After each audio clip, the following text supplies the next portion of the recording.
आपको आज विजयादशमी के पर्व की ढेरों शुभकामनाएं। और सबसे बड़ी बात, जो तस्वीरें अपने आप में अद्भुत अलौकिक नजर आती हैं, क्योंकि आज दशहरे के इस खास मौके पर रावण का दहन किया जा रहा है। रावण को प्रतीकात्मक तौर पर एक बार फिर से मारा जा रहा है। लेकिन सबसे बड़ी बात, आज जब हम आज के परिप्रेक्ष्य में चर्चा करते हैं, आज भी बहुत जरूरी है कि बुराइयों पर अच्छाई की जीत हो।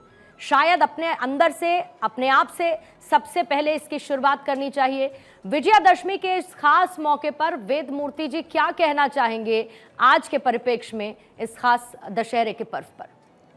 जी पूर्णिमा जी, आपको एवं भारत 24 के सभी दर्शकों को विजयादशमी महापर्व की बहुत बहुत बधाई और शुभकामनाएं। देहि सौभाग्यम आरोग्यम देहि मे परमम सुखम रूपम देहि जयम देहि यशो देहि दिशो जहि। यह विजयादशमी पर्व अपने आप में सिद्ध मुहूर्त है।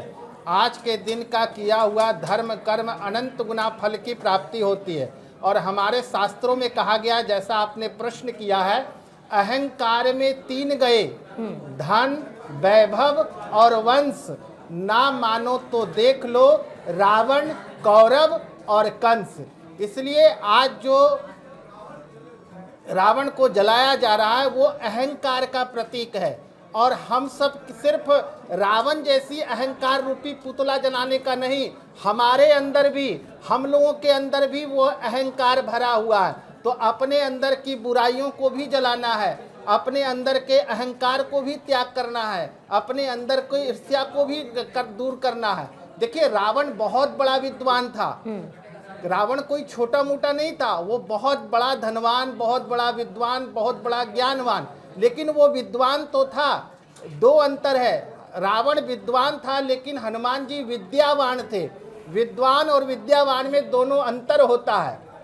कहा गया है, जो विद्या ददाति विनयम, विद्या जो है वो विनय देती है। लेकिन रावण के पास जो है वो विनय नहीं था, अहंकार से लबालब भरा हुआ था। लेकिन वही हनुमान जी को देखिए, अतुलित बलधामम हेम शैलापदेहम विद्यावान गुणयति चातुर। तो वो विद्यावान थे, उनके अंदर त्याग था, उनके अंदर समर्पण था, और उनके अंदर जो है वो ज्ञान कूट कूट के भरा हुआ था। लेकिन विद्वान होते हुए भी रावण के ऊपर जो आज हम लोग सारा पुतला जला रहे हैं। लेकिन विशेष करके आज अगर देखा जाए तो बहुत सारे घर में रावण छुपे हुए हैं। वो रावण को हम कब जलाएंगे? जो कलयुगी रावण है। अभी तो हम त्रेता युग की रावण को जला रहे हैं, लेकिन कलयुग के रावण को भी जलाने की आवश्यकता है। हमने कल देखा, नवरात्र के 9वें दिन सभी कन्याओं में भगवती का हम सभी लोग दर्शन कर रहे थे। बहुत आनंद आ रहा था इस दृश्य को देख करके। लेकिन एक दिन नहीं,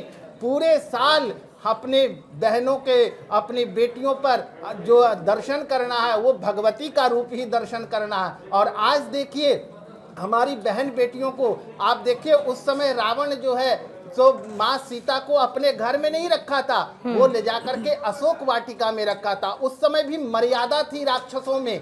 लेकिन आज का परिप्रेक्ष्य देखा जाए तो आज हमारी बहन बेटियां सुरक्षित नहीं है इन रावणों से। तो उन रावणों को भी जलाने की आवश्यकता है, जो कलयुगी रावण हमारी बहन बेटियों को काट काट के फ्रिज में बंद कर देते हैं। लोग उसको क्या ना क्या कर रहे हैं आज हमारी बहन बेटियों के साथ। तो इन रावणों को भी जलाने की आवश्यकता है, तभी जाकर के हमारे देश से, हमारे समाज से बुराइयों का अंत होगा। ठीक है, कृष्णा शर्मा जी आपके पास आते हुए और आपको भी विजयादशमी के और विजय पर्व की बहुत सारी शुभकामनाएं देने के साथ, सबसे पहले आपके मन के भाव कृष्णा शर्मा जी आज के इस उत्सव को लेकर, आज के इस महोत्सव को लेकर, जिसकी तस्वीरें पूरे देश भर से आ जा रही हैं।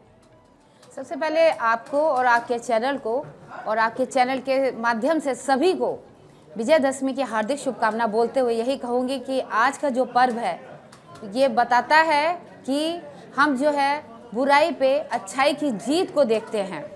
और यहाँ पर हम अपने मन के अंदर जो बुराई है उसको मारना जरूरी है।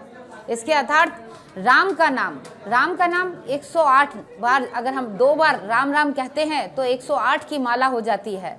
और इसी प्रकार ये जो है आज का जो पर्व है ये हमें बताता है कि हमें जो पराई स्त्रियों की तरफ जो व्यक्ति अगर गलत तरीके से अपनी दृष्टि डालता है या कुछ गलत करता है तो उसके साथ क्या जो है अगर हम देखते हैं कि क्या उसके साथ में किया गया, जैसे रावण के साथ में किया गया है। मगर यहाँ पर एक चीज़ है जो आज के समय में जो चल रहा है, हमें जहाँ तक कहना चाहिए कि जहाँ अगर हम रावण जो लोग जला आपको रोकूंगी कृष्णा जी, जी, जी। 2 सेकंड आपको रोकूंगी। ये इस वक्त पटना की तस्वीरें हम आपको दिखा रहे हैं, पटना की तस्वीरें जहां पर नीतीश कुमार कार्यक्रम में शिरकत करने के लिए पहुंचे थे और यहां पर भी देखिए इसी के साथ अब रावण दहन हो चुका है।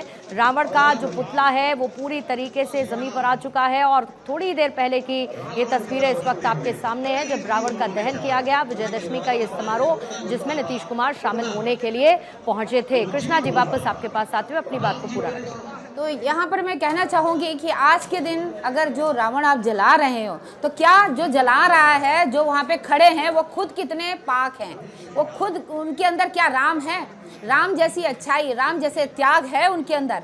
नहीं। यहाँ पर सिर्फ एक तरीके से ये होता है कि आप जो है अगर रावण का दहन कर रहे हैं तो आप जो जलाने वाले को ये नहीं देखते उसके अंदर कैसा भाव है क्या नहीं है। तो यहाँ हमें ये भी सोचना चाहिए। इसके बाद जो है 9 दिन तक तो आप देवियों का, जो आपके घर में कन्या है, सबका सम्मान करते हैं। 9 दिन के बाद क्या होता है?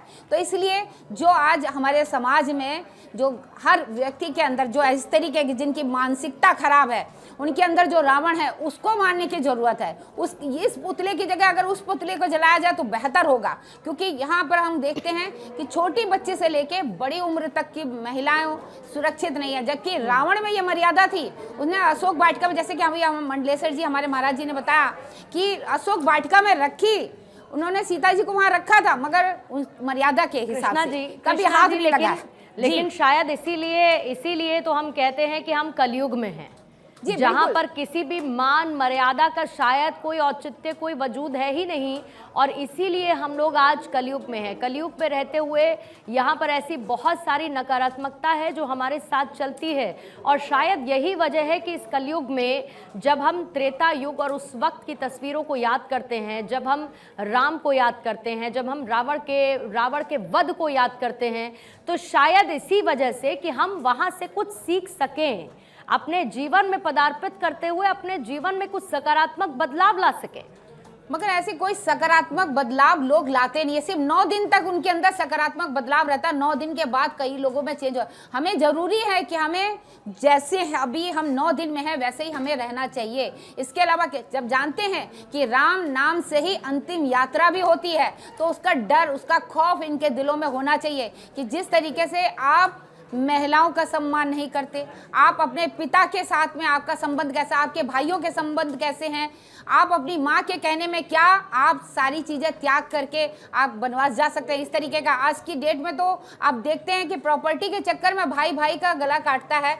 आप देखते हैं आधे से ज़्यादा, जैसे कि मैं संस्था चलाती हूँ, आधे से ज़्यादा लोग देखती हूँ जो वृद्धा आश्रम में जिन्होंने अपने माता पिता को फेंक रखा है। तो ये कहीं ऐसा संस्कार नहीं है। सिर्फ बाहर आप भंडारा कर रहे हो और घर में आपके माता पिता भाई बहन सब भूखे हैं या उनके प्रति आपके कोई श्रद्धा नहीं है, कर्तव्य नहीं है, आप बाहर कर्तव्य का अगर आप प्रखार करते हो तो यहाँ पे ये गलत है। ऐसे लोग अगर भगवान श्री राम के सम्मुख खड़े होकर आरती कर रहे हैं या उनका वेशभूषा धारण करके आप जो है देखते हैं कि रामलीला में जो है उनका पाठ अदा करते हैं, तो कहीं ना कहीं जो है मैं ये कहती हूँ यहाँ पर मर्यादा का ध्यान रखना चाहिए, क्योंकि हमारा हिंदू धर्म बहुत लचीला। हम यहाँ पे देखते हैं हर इंसान के अंदर भगवान है। कहा जाता है कृष्णा जी, मर्यादा पुरुषोत्तम राम जी, राम से वो मर्यादा सीखने वाली है।